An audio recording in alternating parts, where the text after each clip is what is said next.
If you own Nvidia, Broadcom, or other AI stocks, you are going to be pretty excited about Google. They just recently reported their Q1 2025 earnings, and they gave a lot of reasons to be bullish about the AI market. So let's take a closer look in today's episode. I want to thank The Motley Fool for sponsoring this video, and check out fool.com/Jose for the 10 best stocks to buy now. With that link, you get a promotional offer for their subscription service. Now, let's continue with today's episode. All right, so Google did report earnings on Thursday after the market closed. Unfortunately, I didn't do a Thursday night video on earnings, but hopefully this is out on Friday. I am on vacation right now, but I want to provide as much information to my AI stock investors. So let's take a closer look at what Google had to do. Now, first, one thing that really got me excited about earnings this quarter for Google or Alphabet, is one of the first times I've ever seen an earnings slide. So the earnings slide did show a lot of great information. There are other YouTubers out there that probably cover Google's revenue and Google's earnings as a complete package. What I really want to do is more take a closer look at Google, Alphabet's earnings, and look at it in the perspective of an AI investor, that being an Nvidia, being a Broadcom, maybe a Vertiv, or other data center plays out there. So the first thing we're seeing is Google Cloud revenue grew 28% year over year to $12.2 billion, almost $12.3 billion. Operating margins grew to about $2.2 billion, up 17.8%. So we are seeing that strong growth year over year. Last quarter, or same time last year, grew 28%. This year grew another 28%. So we're continuing to see that steady 20+% growth on the cloud market. Now we're going to look at some of the transcripts from Google's earnings call, and we are seeing that the real reason this growth rate could go even faster and faster, but at the moment they are still very much infrastructure constrained, and also they want to be responsible with how much infrastructure they kind of built over time. Regardless, we are going to see they're still investing heavily. There's still plenty of demand in the cloud space, in the AI space, which is really great news for AI companies. So if we look right now at just price action, again, this is Friday afternoon, so things can change.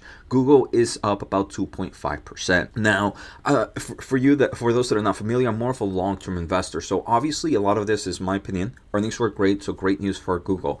This doesn't to me need to mean that the stock price needs to react right away. It just gives me that long-term mentality. And if you saw my yesterday's video about my portfolio, you know I'm very excited about the Max 7 and Google being part of it. So for me, these are companies that earnings give me that reaffirmation that sure, maybe price action might be a little bit iffy, maybe might go up or down a little bit, but in the long term, things are still going good. Same can be said about Broadcom and Nvidia, right? Broadcom and Nvidia are both pretty much kind of flat today. Actually, Nvidia is ripping a little bit here, up 1.77%, while Broadcom is down up about 0.2%. But what it tells me is the long-term mentality about the AI spending is here. So even if in the short term I don't see much price action, in the long term it still adds to that very bullish case. Now, I do have some information from their presentation, and again, this is earnings call transcript, and I really wanted to focus on the AI space. So starting with their AI market, the CEO mentioned that active users in AI Studio and Gemini API have grown over 200% since the beginning of the year. Not since the same time last year, since the beginning of the year. Why is that something that I think investors should know? It showcases that the AI market is becoming more and more popular, and it's still very small.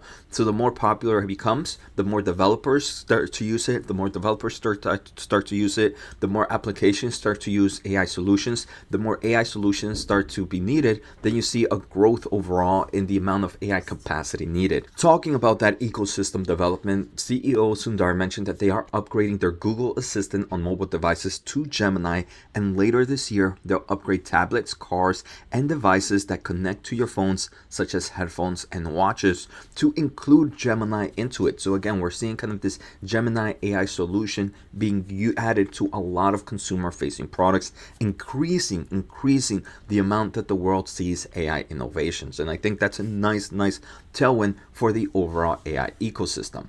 Now, talking about the kind of cloud market, let's kind of go look back at some numbers. Like I mentioned, revenue for Google Cloud was up 28%, and this is one of their biggest reasons. One of the biggest reasons is cloud is overall still a strong market. More importantly, the CFO mentioned that they are in a tight demand supply environment.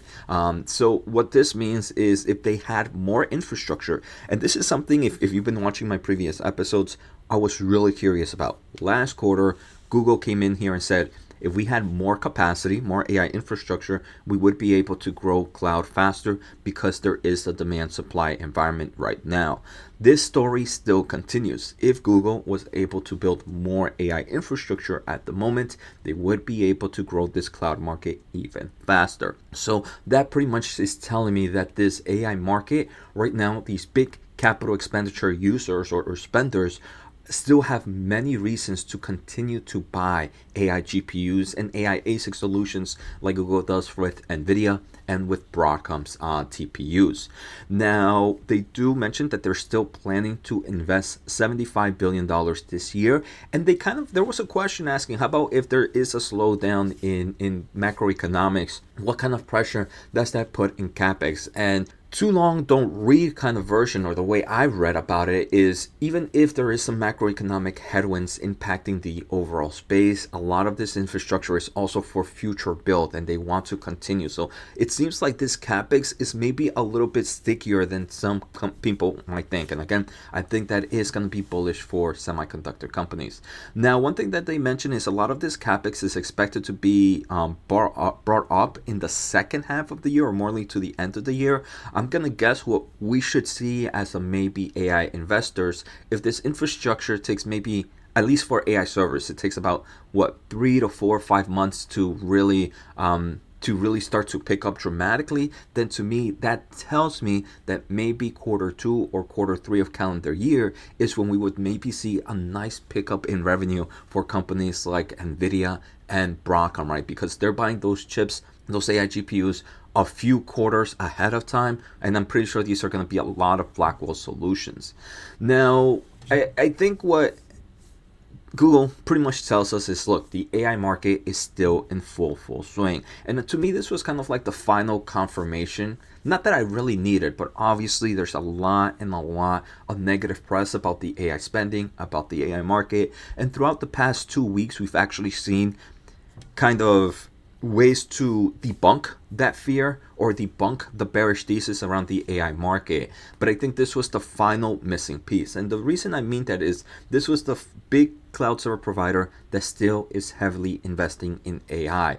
I mean, a few days ago, we saw Kevin Miller, which is the vice president at AWS Azure, kind of really give us similar thought process. But here at an earnings call, we finally hear a company mention it. Now, TSMC, another kind of evidence that the AI market is seeing. TSMC reported earnings last week, and last week they told us that AI spending or AI market is expected to double this year after tripling last year in forms of chips, and they still have a lot in demand for the AI space.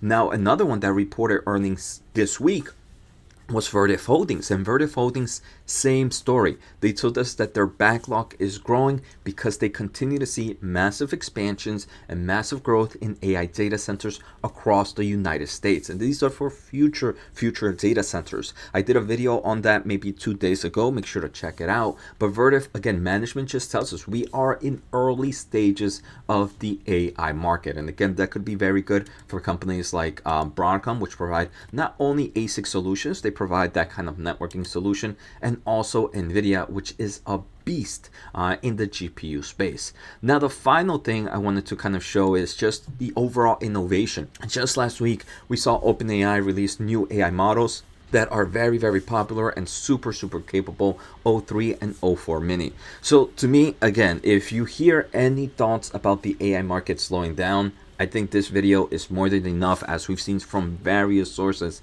enough to debunk those cases. So I hope you guys enjoyed today's episode. Again, I am on vacation, so my apologies for maybe things being a little bit different. Take care, have a good day, and see you all next time.